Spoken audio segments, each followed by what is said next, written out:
dirigé par des personnes faisant l'apologie des sacrifices humains.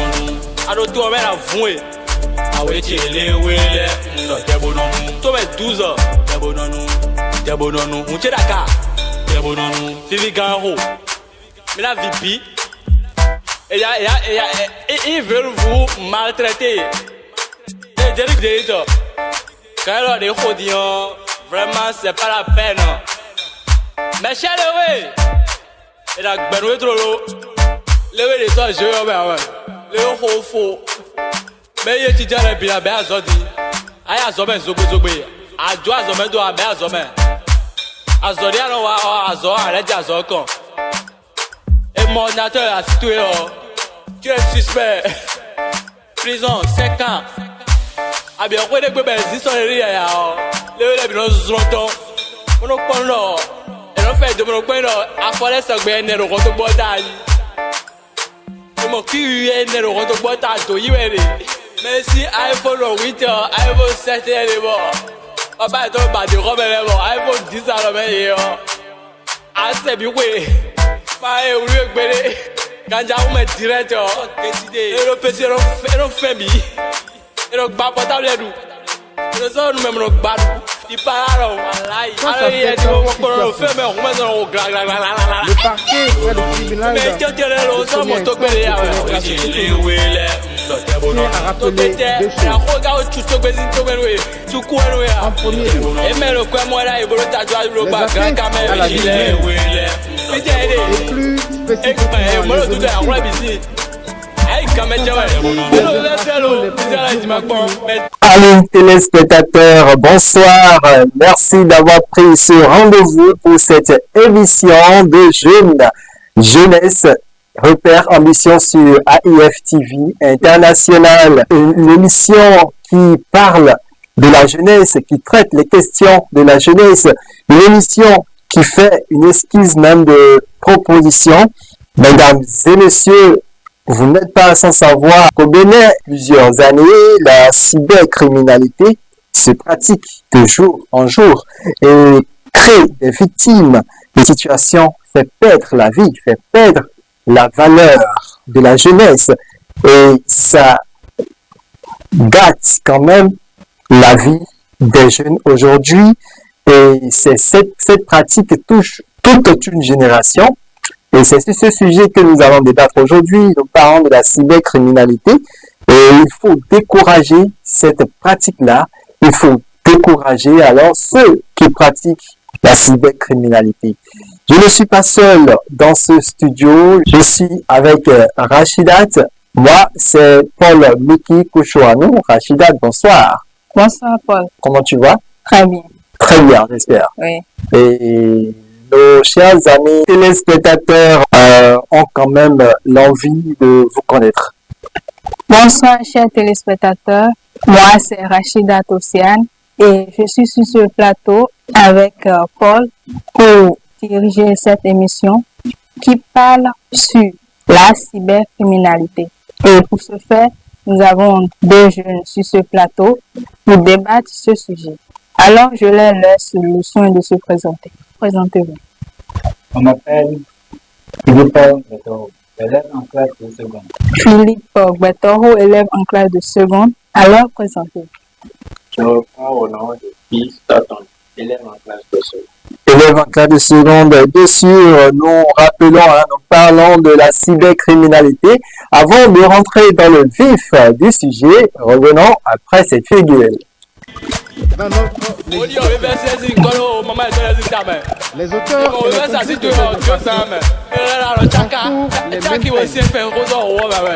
il s'agit en application des articles 295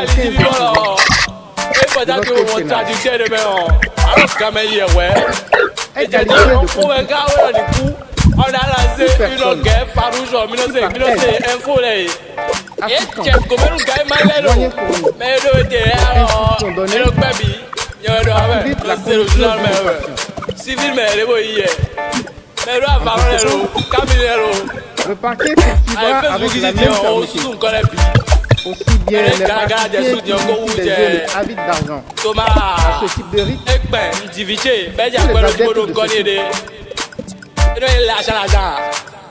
en second lieu,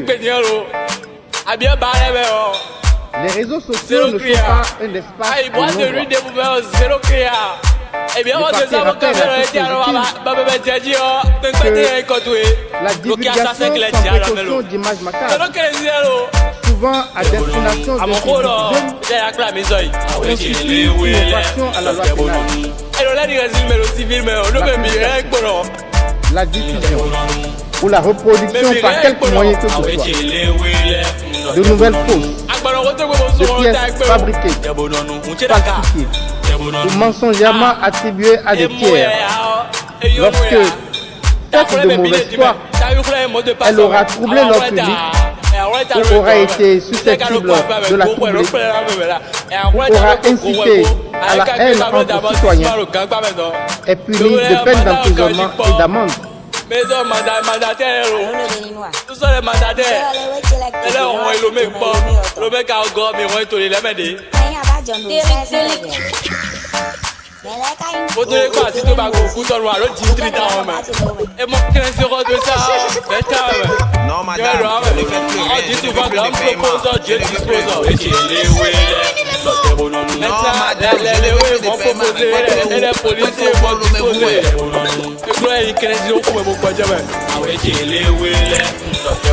Retour sur ce plateau, mesdames et messieurs, nous rappelons le sujet, nous parlons de la cybercriminalité. Et bien sûr, sur ce plateau, nous avons deux jeunes pour débattre avec nous. Je vais rapidement m'adresser à Philippe. Philippe, nous parlons de la cybercriminalité. Que revêt alors ce mot?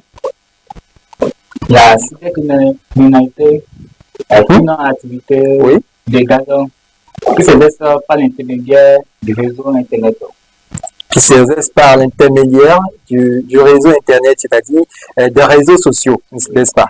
D'accord. Alors, vous êtes élève en classe de seconde, vous quand même, vous avez entendu parler de la cybercriminalité une fois. Alors, selon vous, c'est quoi la cybercriminalité? Merci.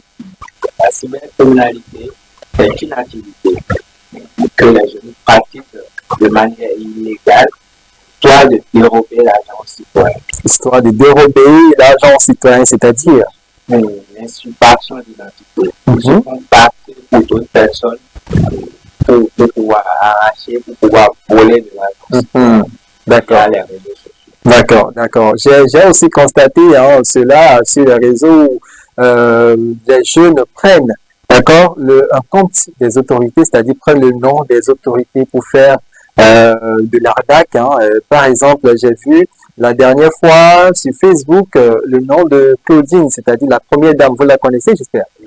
Et j'ai vu plusieurs comptes Facebook, d'accord, et ce compte-là, ils m'ont quand même envoyé des invitations. Deux comptes déjà qui portent son nom m'ont envoyé des invitations. Ils m'ont dit afin que je puisse trouver de boulot, c'est-à-dire je vais venir déposer le dossier et les frais d'étude de dossier s'élèvent à 10 000 francs et que je dois envoyer sur tel numéro. Je me suis dit déjà, là, c'est vraiment une arnaque. Alors, cette pratique-là, ça veut dire que ça a eu raison. Pourquoi est-ce que les jeunes, s'adonnent à cette pratique-là, Philippe? Beaucoup de jeunes s'adonnent à cette pratique parce qu'ils n'ont pas reçu une bonne éducation. Il y a un manque de suivi des parents. Manque de suivi des parents, oui. Allez-y. Il y a aussi la mauvaise camaraderie. Oui. Tout cela provoque cette pratique de la cybercriminalité. La mauvaise compagnie, les mauvais conseils des amis, les amis qui disent que voilà, faut faire ci, faut faire ça. Rachidat, vous êtes quand même du même avis concernant ces causes-là. Alors, on va demander si PIS a quand même une expérience à partager avec nous. plusieurs personnes se font en activité. La belle chose est que j'ai un camarade de classe qui a pris de l'argent à ses parents. Voilà. D'abord, il était sur son téléphone, c'est-à-dire sur Facebook, où il écrivait, il regardait derrière des contenus. Et il a vu une personne qui se faisait passer pour un prêtre spirituel. Voilà, qui parlait de la multiplication d'argent, des portefeuilles magiques. Ouais. Donc, il s'est intéressé et il a liké. Donc, immédiatement qu'il a liké, la personne lui a écrit. Et donc, il a demandé si est-ce qu'il est intéressé. Et il a répondu oui. Et du coup, il lui a envoyé les tarifs. Quoi.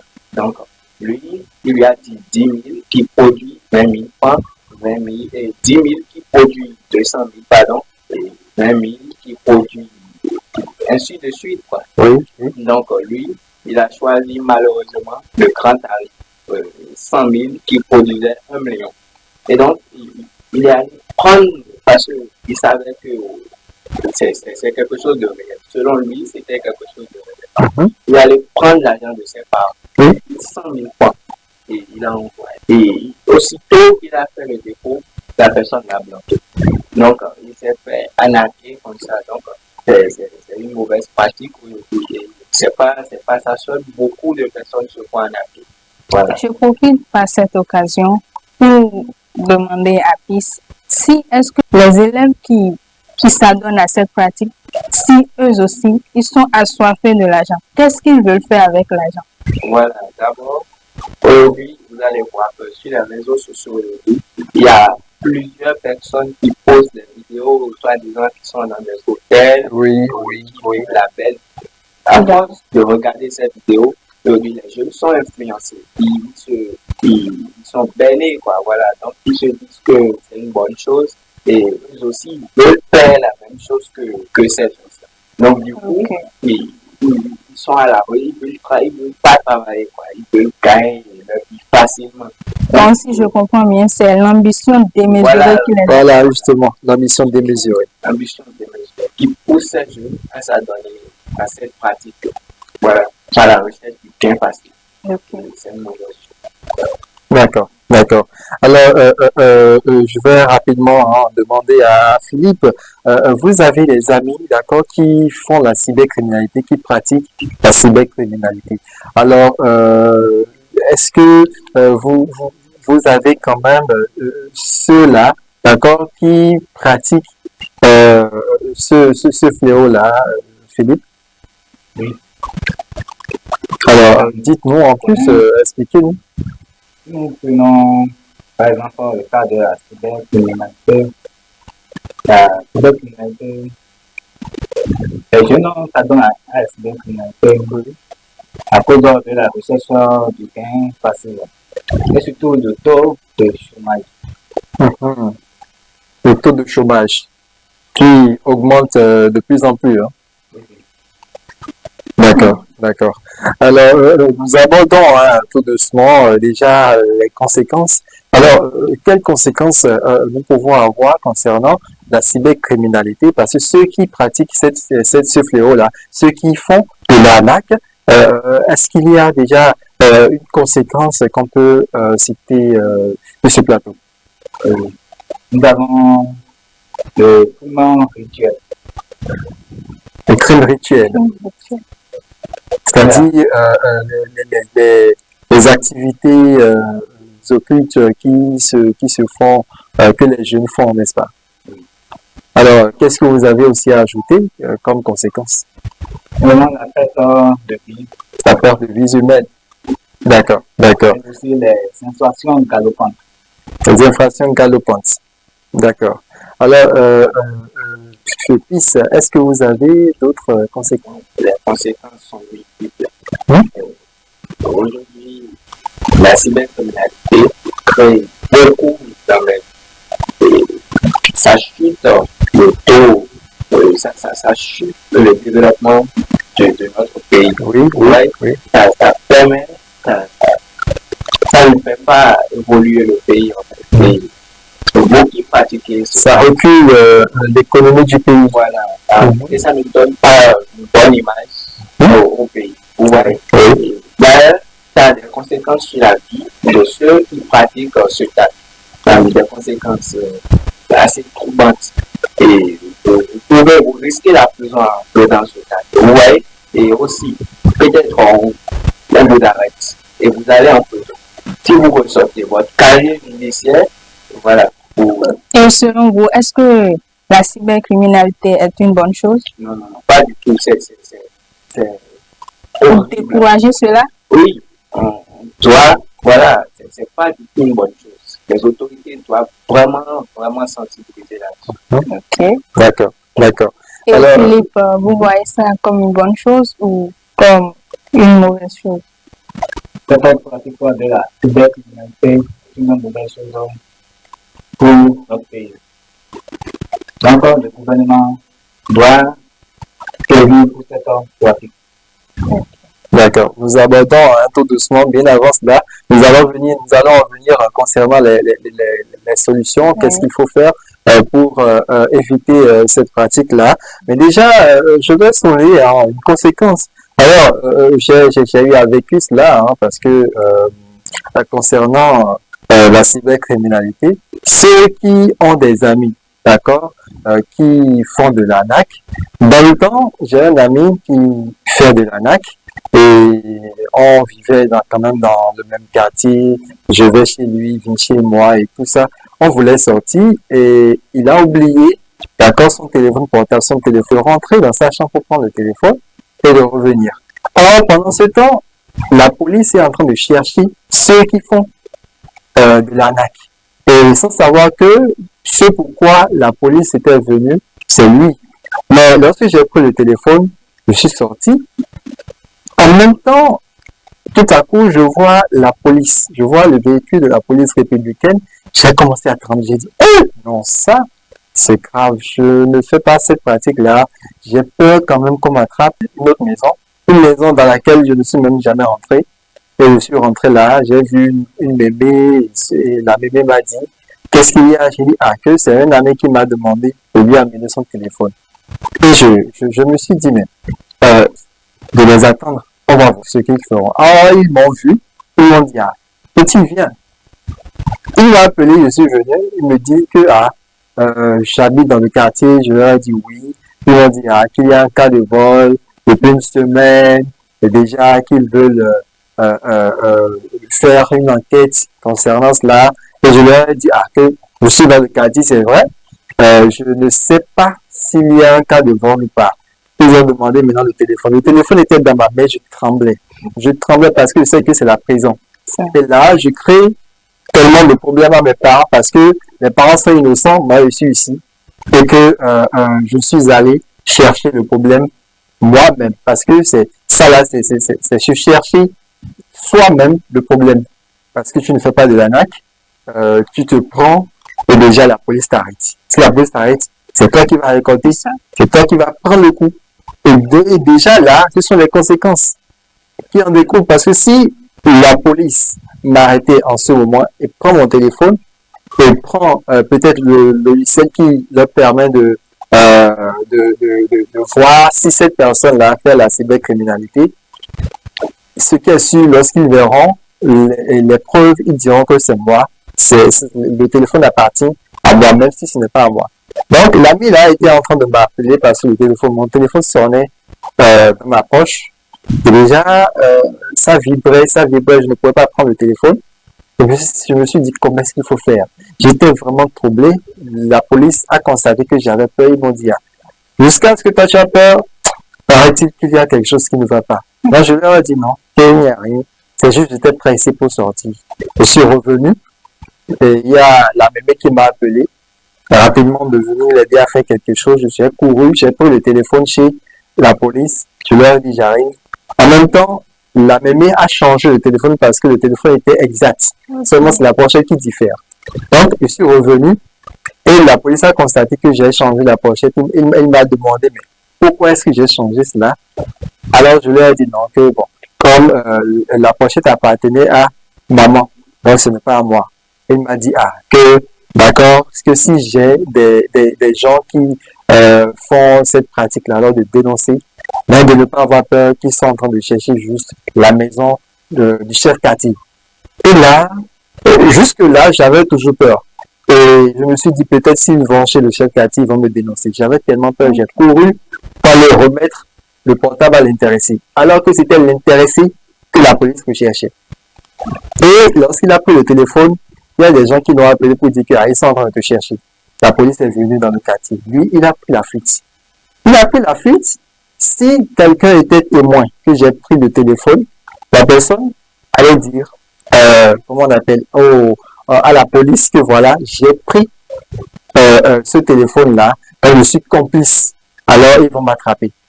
Et déjà là, je vais terminer ma vie en prison. C'est déjà une conséquence vraiment, vraiment très pertinente. Sinon, on doit décourager alors cette pratique-là. Je ne sais pas si, Rachidat, vous avez eu une expérience concernant la cybercriminalité. Non, moi, je n'ai aucune expérience, mais je demande à Philippe s'il a eu ça. Non. Est-ce que vous avez été victime de cela? Est-ce que vous avez des amis peut-être qui vous ont commandé quelque chose, d'aller prendre quelque chose, bien d'aller faire une opération peut-être à la banque, ou bien d'aller faire une opération dans les instituts, peut-être par exemple à Western Union, pour faire le retrait d'argent? Non, pas vraiment. Surtout pas.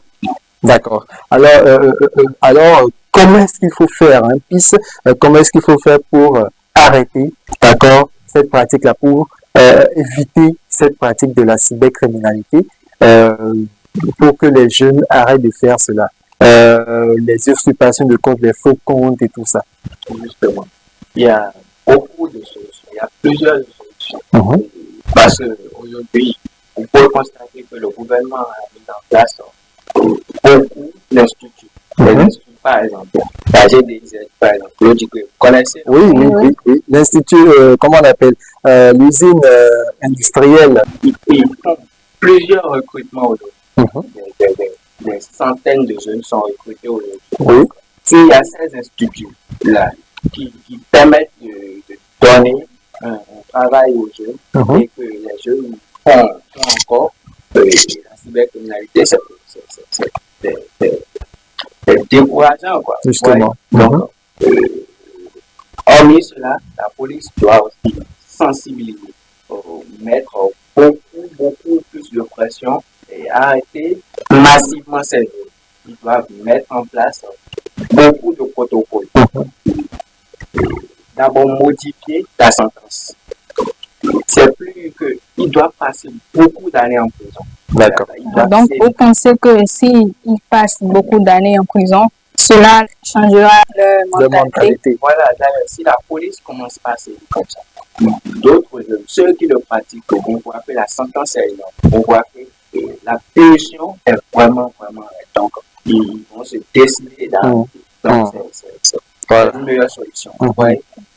D'accord. Et les jeunes, d'accord, qui s'entêtent à faire ça parce que vous avez dit dans votre intervention qu'il y a des opportunités qui s'offrent aux jeunes sur le site de GDZ, les jobs de vacances et tout ça. Alors, quelle technique ou bien qu'est-ce que vous avez à apporter à ces jeunes-là qui s'entêtent, malgré qu'il y a des opportunités, qu'il y a des petites opportunités auxquelles ils peuvent rapidement s'offrir? Comment est-ce qu'il faut faire afin d'éviter tout ça, malgré qu'ils s'entêtent? D'abord, vous savez, on vous offre une opportunité de réussir légalement, d'aller de l'avant sans commettre de faute. Et vous entêtez, vous voulez réussir illégalement, vous voulez prendre par des chemins plus faciles. Vous savez, c'est l'inconscience qui est à la base de tout ça. Et si aujourd'hui, on offre cette opportunité aux jeunes qui ne veulent pas la tenir, la jeunesse aujourd'hui est vraiment. Et qu'est-ce que vous avez à dire aux parents qui voient que les enfants sont... Les parents ne savent pas, il y a d'autres parents qui ne savent pas, ils ont leurs enfants et ils disent que mon enfant, il est bien, il est respectueux, il est conscient, tout. Mais quand ils sortent, ils ne savent pas ce que les enfants font derrière le dos. Ils ne savent pas. Qu'est-ce que vous avez à leur dire? Vous savez, ça, c'est la faute aux parents. Les enfants passent toute leur journée à l'école. Les parents ne savent pas en réalité ce que les enfants font à l'école. Oui. L'enfant va à l'école à 7 h, revient à la maison à 19 h. Selon les parents, c'est que l'enfant est à l'école.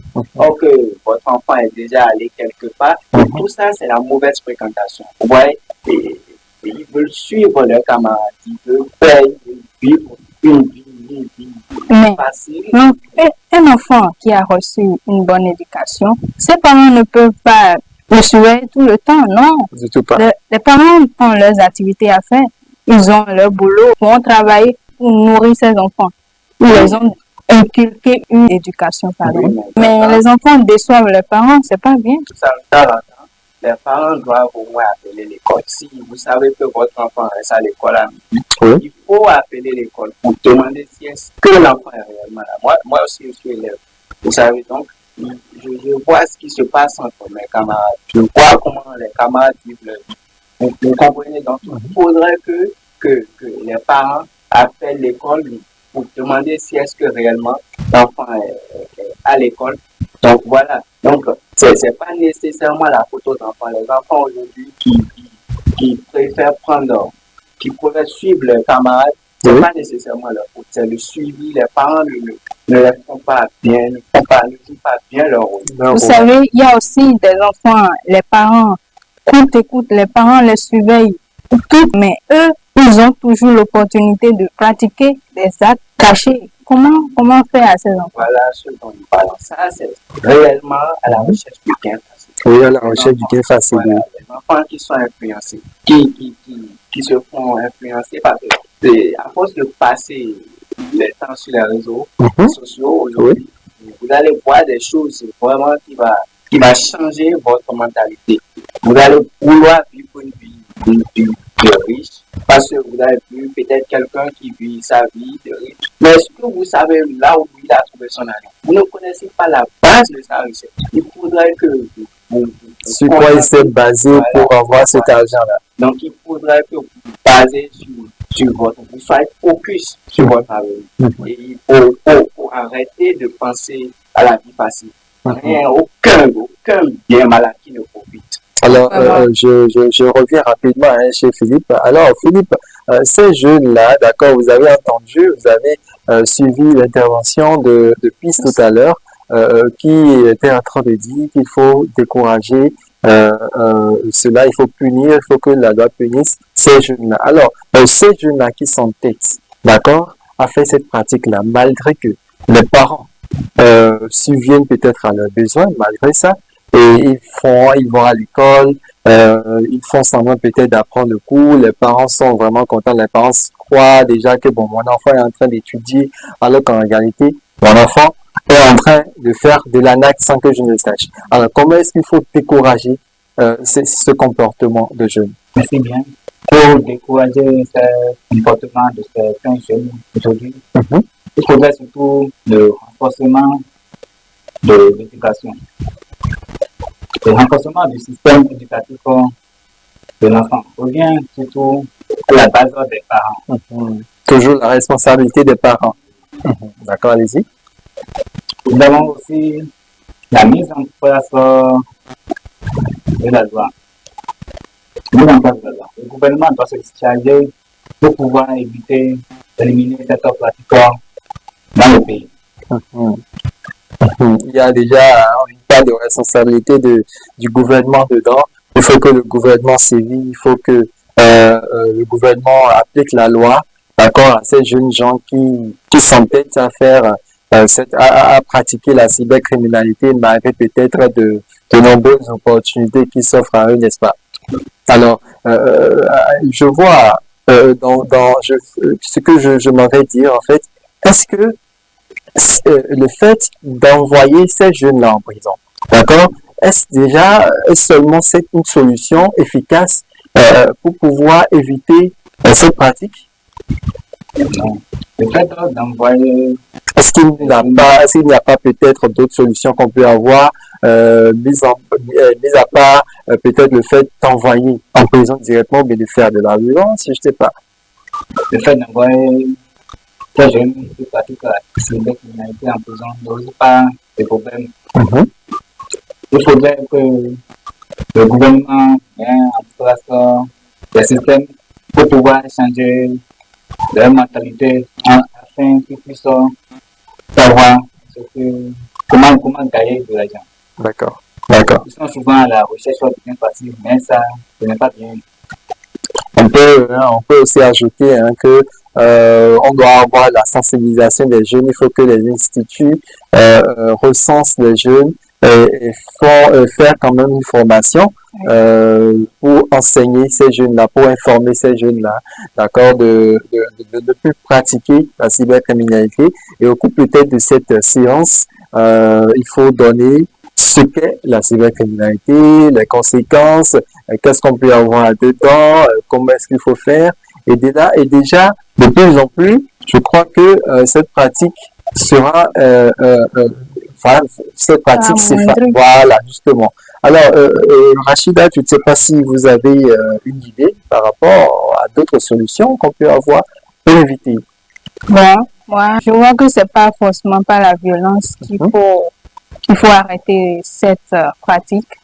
Et ils peuvent aussi passer par la communication, les regrouper quelque part, communiquer avec eux, et leur faire le lavage de la cervelle, genre leur faire la morale, pour qu'ils puissent véritablement prendre conscience. Oui, ça, c'est un peu ça. Surtout parce que la prison, conscience. je ne vois pas que la prison peut résoudre. Parce que la prison, c'est la loi. C'est la loi qui est appliquée à ceux qui font cette pratique. Oui, parce que même si tu fais 5 ans, même si tu fais 10 ans, même si tu fais 15 ans, qu'est-ce qui prouve qu'à la fin, si tu quittes la prison, tu ne vas pas encore recommencer. Oui. Alors, rester à la prison, demeurer à la prison n'est pas seulement la solution. Il faut savoir conscientiser les jeunes. Il faut sensibiliser les jeunes. Une manière d'abord de sensibiliser les jeunes afin qu'ils puissent connaître ce qu'est la cybercriminalité. Oui, seule la prison ne peut pas, parce que il y a des gens qui n'ont pas envie de reconnaître leur faute. Ils peuvent dire, donc c'est à cause de ça qu'ils m'ont mis en prison. À la sortie, je vais faire ce qui est plus que ça. Ouais, non, c'est pas... Alors, quel conseil vous avez à donner aux jeunes qui font la cybercriminalité, parce que nous avons beaucoup d'innocents qui se trouvent en prison à cause de cela, de la mauvaise compagnie, ils ne connaissent rien, ils ne savent rien de ça, ils sont, ils écoutent les conseils, d'accord, de leurs amis et pratiquent la cybercriminalité. Quel conseil vous avez à ces jeunes-là? Voilà, merci. Le mieux serait donc de se concentrer, de se focaliser sur ces études. Si vous avez une formation, il faudrait que vous y donnez constamment. Donc, ne plus envier les autres. Pour vivre sa vie d'une manière légale.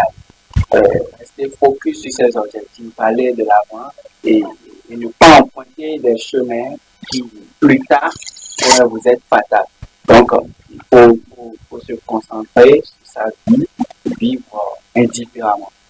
Ne pas emprunter de mauvais chemins et vous allez vivre librement. Parce que si vous faites des mauvaises choses, vous commettez la cybercriminalité, vous ne serez pas à l'aise. Justement, parce que vous serez à la maison, vous ne savez pas quand est-ce que la police viendra chez vous pour vous attraper, vous ne savez pas, vous vous dites que bon, je vis en cachette, on ne peut jamais m'attraper, mais vous ne savez pas le logiciel qui permet de détecter ceux qui pratiquent la cybercriminalité. Finalement, vous vous retrouvez derrière les barreaux.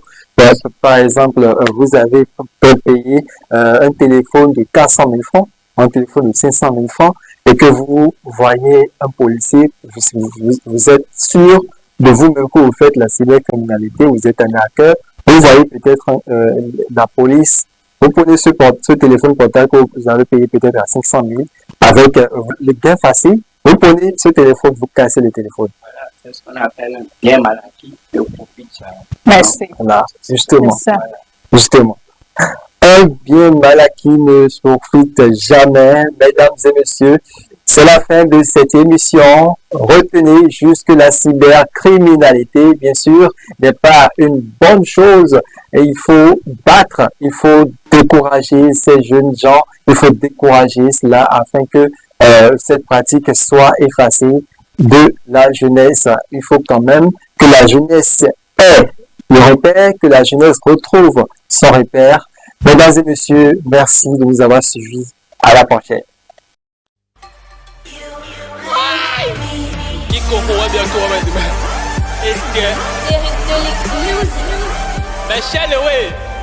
Des images macabres au quotidien sur les réseaux sociaux. Le royal faut le faire comprendre. T'es déjà allé par la commande de la montagne, c'est une jetta, c'est une tailleka. À quoi on essaie de reconnaître? Pour ce week-end que ce pastel sont désormais envahis d'images d'enfants enlevés. Excusez-moi, monsieur, c'est juste pour un contrôle et de moi, on met dans notre prata. Ah, il y a quel contrôle, quel contrôle?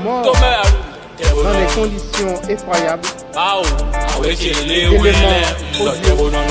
Éléments réalisés par des personnes faisant l'apologie des sacrifices humains.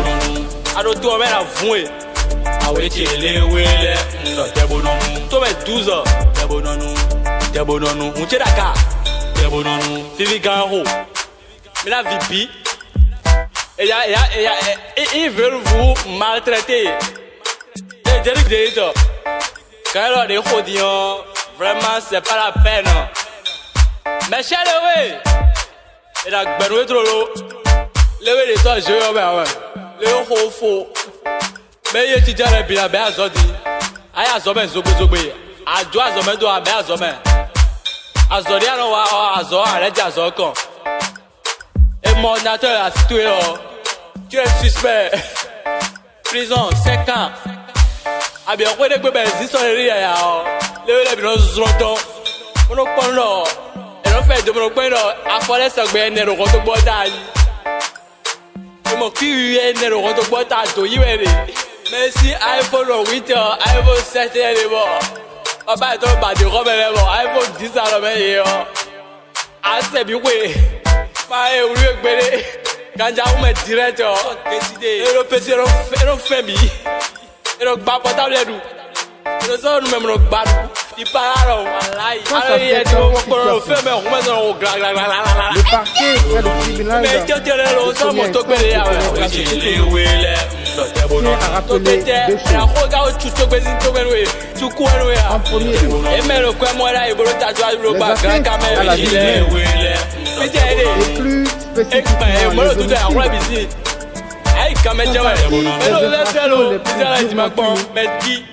Dans notre législation, les auteurs et les complices de cette infraction encourent les mêmes peines. Il s'agit de la prison à vie en application des articles 295 de notre code pénal.